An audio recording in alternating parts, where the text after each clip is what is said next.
తెలుగులో, సంస్కృతంలో, ఏ భాషలోనైనా పాండిత్యం సంపాదించిన తరువాత ఒక దుర్లక్షణం చాలామందిలో ప్రవేశిస్తుంది. 4 గ్రంథాలు చదివేసరికి కాస్త గోరోజనం అంటారు. కాస్త మనిషి రంగు మారడం అన్నమాట. గోవు శరీరంలో ఉండే ఒక భాగాన్ని గోరోజనం అంటారు. అది లేత ఎరుపు రంగులో ప్రకాశిస్తూ ఉంటుంది. కొంచెం ఈ మనిషి నల్లటి మనిషి కూడా ఎరుపు రంగు ఎక్కుతాడు. కాస్త గర్వం, నేను చాలా చదివా. ఈ చదివిన వాళ్ళు దేవుణ్ణి కూడా లెక్క చేయరు. ఎందుకంటే బాగా జ్ఞానం ఉండడం వల్ల ఒకసారి దేవుడితో కూడా గొడవ. ఏమిటి, మాకు జ్ఞానం ఉంది, నువ్వు నేను ఒకటే అని తెలిసి నీకు ఏమిటట, నీతో నేను మాట్లాడేది విగ్రహం, నువ్వో విగ్రహం, నీకంటే నేనే నయం, కదులుతాను అని ఒక పండితుడు పూరి వెళ్ళి జగన్నాథస్వామిని నిలబెట్టి అడిగాడు.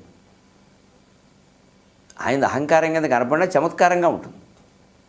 పండితుడు మరి చదువుకున్నాడు. ఆయన దేవుడి దగ్గరికి వెళ్ళాట, ఏదో దండం పెట్టాట, చూశాట. ఆయనేం ఉలకలేదు పలకలేదు. అంటే ఈయన దృష్టి ఏంటంటే ఈయన ఎలా వంగగానే దేవుడు విగ్రహం కాకుండా మనిషి అయిపోయి చాలా సంతోషమో ఆయన ఆశీర్వదించాలి. జరిగే పని అనేది అసలు ఈయన చదువుకున్న శాస్త్రాలు ఎక్కడైనా ఉందే? అలాగే మనిషి విగ్రహానికి దండం పెట్టగానే విగ్రహం కదిలి మనిషి ఆశీర్వదిస్తాడు, ఎక్కడ లేదుగా.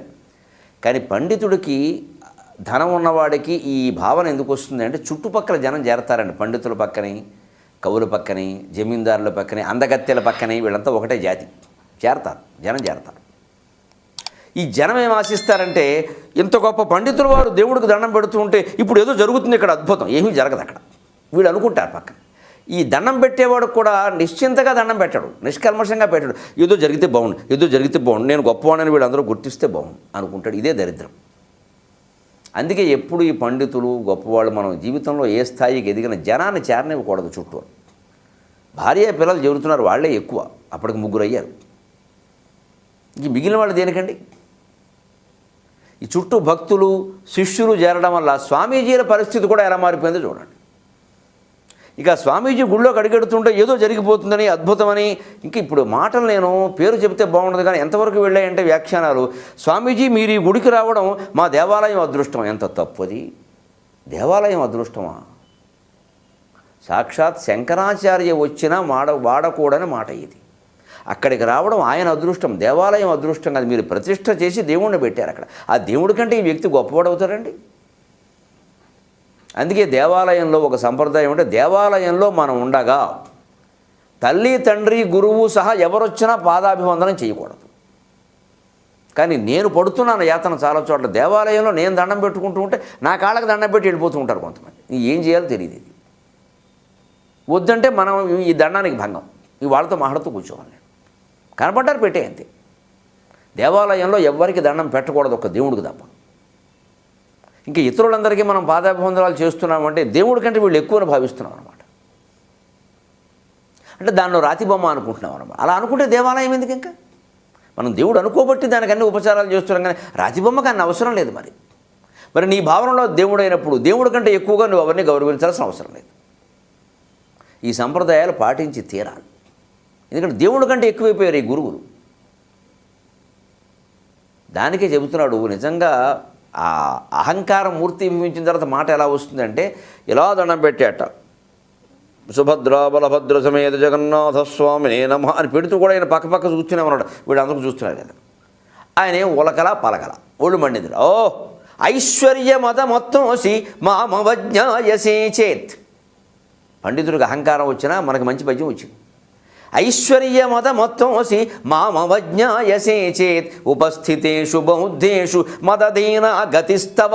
ఉపస్థితేషు బౌద్ధేషు మదధీనా గతిస్తవ. అహంకారంలోనే చమత్కారం ఇది. 2 కారమే. ఐశ్వర్యమదమత్తోసి, బాగా డబ్బు బలిసిందయ్యా నీకు. పూరి జగన్నాథస్వామి కుయ్యబారిపోయిన మనిషి ఈవేళ దెయ్యంలో తయారయ్యావు. డబ్బులు మరి జనం వస్తున్నారు, బాగా హుండీలు నింపుతున్నారు. ఓ రథయాత్ర వైభవాలు జరుగుతున్నాయి, బంగారపు తొడుగులు ఒంటి నిండా చెక్కబొమ్మకి. అందుకని డబ్బు బలిసింది కదా, లోకంలో డబ్బు బలిసిన వాళ్ళ గర్వం పెరుగుతుంది కదా, నీకు కూడా పెరిగింది. అందుకే నువ్వు నన్ను గుర్తించట్లేదు. మాం అవజ్ఞాయసే చేత్, నన్ను అవమానిస్తున్నావు. నేను దండం పెడితే స్పందన ఉండదా అంటే దేవుడు కూడా దండం పెట్టాలి. ఈ ఉద్దేశం అది. తిరిగి దండం పెట్టదా?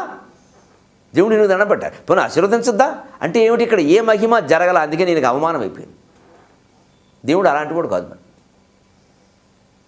అందుకని డబ్బు బాగా ఎక్కువైపోయి గోరోజనం ఎక్కువై నన్ను అవమానిస్తున్నావయ్యా నువ్వు అని గుర్తుపెట్టుకో. నా అవసరం రాకపోదు నీకు. ఏమిటే దేవుడికి ఈయంతో అవసరం? ఉపస్థితేషు బౌద్ధేషు, చుట్టూ ఉన్నవాళ్ళు బౌద్ధులు, ఇది బౌద్ధ మతం బాగా వ్యాపించి వైదిక ధర్మానికి దెబ్బ కొట్టి వైదిక మతానుయాయులందరినీ బౌద్ధ మతంలోకి విస్తృతంగా మతం మార్పులు జరిపేసుకుంటున్న రోజుల్లో పుట్టిన శ్లోకం. గమనించండి, అంతగా బౌద్ధ మతంలోకి అప్పుడు చాలామంది మారిపోయారు. ఏమైందండి వైదిక ధర్మానికి? మళ్ళీ మామూలే, అందరూ మళ్ళీ ఇందులోకి వచ్చారు. ఇవాళ కూడా మతం మార్పుల విషయంలో ఏ విషయంలో మనం చేయవలసింది చేయాలి, కానీ కంగారు పడిపోకూడదు. ఆందోళన అనవసరం, ఆవేదన అనవసరం.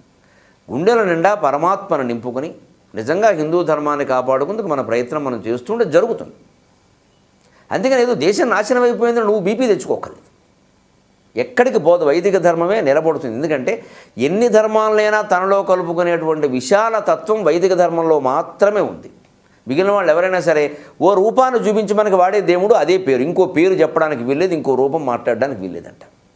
ఒకటే దేవుడు అంటారు, పొరపాటు. మనం కూడా ఒకటే దేవుడు అంటాం. ఆ దేవుడికి అనేక రూపాలు ఉన్నాయని మనం చెబుతున్నాం, వాడు అంగీకరించినప్పుడు ఆ రూపం, వాళ్ళు కోరిన రూపం, అది ఎంత గొప్ప రూపమైనా మళ్ళీ పుట్టదు, మళ్ళీ రాదు. మన దేవుడు అలా కాదు, అనేక రూపాలు ధరిస్తాడు. మత్స్యావతారమై, కూర్మావతారమై, వరాహావతారమై, నరసింహావతారమై, రాముడే, కృష్ణుడే, నేనై నువ్వై, చివరికది నేను నువ్వు కూడా అహం బ్రహ్మాస్మి తత్వమసి. నేను దేవుడే, నువ్వు దేవుడే. ఈ నేను నువ్వు అనేదానికి మనం తొడుక్కుని ఇవి దేవుడు అనుకుంటాం, పొరపాటు. లోపల ఉన్నవాడు నేను నువ్వు రెండు లేవు, ఒకటే ఉంది. దాన్ని నువ్వేమో నేను అనుకుంటున్నావు, నేను దాన్ని నువ్వు అంటున్నాను. మళ్ళీ నాలో ఉన్న దేవుణ్ణి నేనేమో నేను అనుకుంటున్నాను, నువ్వేమో నువ్వు అంటున్నావు. అంటే ఈ నేను నువ్వులో కూడా తేడా ఉందిగా. నీలో ఉన్న జీవుడు నీ దృష్టిలో నేను, నా దృష్టిలో నువ్వు. అంచేది నేను కాదు నువ్వు కాదు, నేను నువ్వు రెండు అయినది అది. ఈ తత్వం చెప్పగలిగింది ఒక్క వైదిక ధర్మం మాత్రమే, అందులోనూ అద్వైతం మాత్రమే. అందుకని దానికి తిరుగులేదు. ఇంకా పరమ నాస్తికులైన వాళ్ళు దర్శనాలు రాశారు, తత్వశాస్త్రాలన్నీ కలిపి. పరమనాస్తికులే వాళ్ళు కూడా ఏమన్నారంటే, మేము దేవుణ్ణి ఒప్పుకోలేం, కానీ ఇన్ని తత్వశాస్త్రాలు, ఇన్ని ఫిలాసఫీలు, పాశ్చాత్య, ప్రాచ్య, అప్రాచ్య మొత్తం అన్నీ చదివాక మాకు అనిపిస్తున్నది ఏమిటంటే, ఒకవేళ మేము అజ్ఞానులం కావచ్చు, నిజాయితీగా అంగీకరించారండి పాపం, నేను పేరు చెప్పను, అజ్ఞానం కావచ్చు, దేవుడు ఉన్నాడని నిరూపణ అయితే మేము మొట్టమొదటి అనుసరించేది అద్వైతాన్ని అన్నారు. అద్వైతం అంత గొప్పది, ప్రతివాడు ఒప్పుకోవలసిన సిద్ధాంతం, తిరుగులేదు. ఇంకా దానికి ఇంకో రెండో వాదన ఇంతవరకు పుట్టలేదు, ఇక పుట్టదు, ఎందుకంటే అది పరమ సత్యం. అందుకని ఉపస్థితేషు బౌద్ధ, అప్పుడు బౌద్ధం బాగా పెరిగిపోయింది. ఎక్కడికక్కడ అందరూ బౌద్ధులైపోతున్నారు, అందరూ బౌద్ధులే. ఆ రోజుల్లో కూడా బాగా కంగారు పడిపోయారు. మళ్ళీ అందరూ ఇందులోకి వచ్చారు, ఏం కంగారు పడక్కల. బుద్ధుడి ప్రభావం, కరుణ, జాలి. అబ్బా, ఎవరు ఆయన చీమకు కూడా అపకారం చేయటం, చీమ అలా పెడుతూ ఉంటే చీమను చేతిలోకి తీసుకుని బాగున్నావా అని పలకరించి పంపించాడు. చేయండి అలాగే, ఉద్యోగాలు మానేసి. ఈ అహింస సిద్ధాంతాలు ఆచరణలో పనికిరావు. చీమల్ని, దోమలను నువ్వు కాపాడుకుంటే నీ ప్రాణం పోతుంది ముందు. పిచ్చేడికని చూస్తారు జనం. అందుకే ఆ మతాలు ఈ దేశంలో లేవు, మీరు గమనించండి. బౌద్ధ జనాలు వెళ్ళిపోయాయి, ఉండవు. ఏది అవాస్తవమైన మతమో అది ఒకడు ఉన్న చోట కూడా మీరు గమనించండి, శుభ్రంగా మాంసాహారం తింటారు. మేము బౌద్ధులం అండి. చైనా బౌద్ధంలో తినచ్చు, టిబెట్ బౌద్ధంలో పందిని తినచ్చు, లేడిని తినకూడదు. మళ్ళీ ఇదో బౌద్ధం అదో బౌద్ధమా, అసలు అహింస అన్నాక. అంటే వీళ్ళు మార్చేసుకున్నారు. మానవ జీవన వ్యవహారంలో వాస్తవంగా అసాధ్యమైన దాన్ని వైదిక ధర్మం చెప్పదు, సాధ్యమైన దాన్నే చెబుతుంది.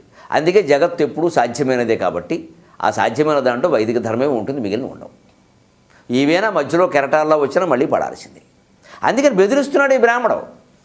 ఉపస్థితేషు బౌద్ధేషు, ఇంతమంది బౌద్ధులు ఉన్నారు, నువ్వు లేవు, విగ్రహారాధన లేదు, దేవాలయాలు లేవని వాదిస్తున్నారు వాళ్ళు.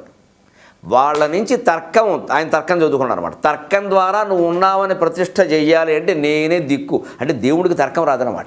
ఈయన ఆలోచనది, ఈయన అహంకారం ఆ స్థాయికి వెళ్ళింది.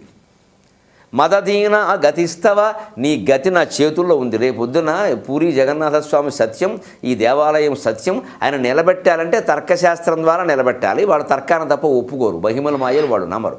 ఆ తర్కం నా చేతుల్లో ఉంది. ఇది సరదాకి దేవుడి మీద ఆయన విసిరినటువంటి చమత్కారం. ఎంత విచిత్రమైన విషయం అండి.